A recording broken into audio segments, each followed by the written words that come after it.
اس دنیا کا سب سے بڑا خسارہ نماز اور قرآن کو کھو دینا ہے، یعنی اگر ہماری زندگیوں میں نماز اور قرآن نہیں ہے تو اس سے بڑا خسارہ اور کوئی نہیں۔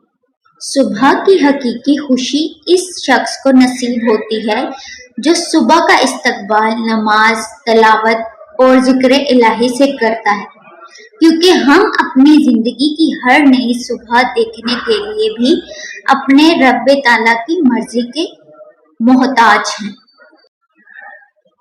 یاد رکھیں، موت اس عالم رنگ و بو کی سب سے تلخ مگر اٹل حقیقت ہے۔ ہر روح کو مقررہ وقت پورا کر کے رخصت ہونا ہے۔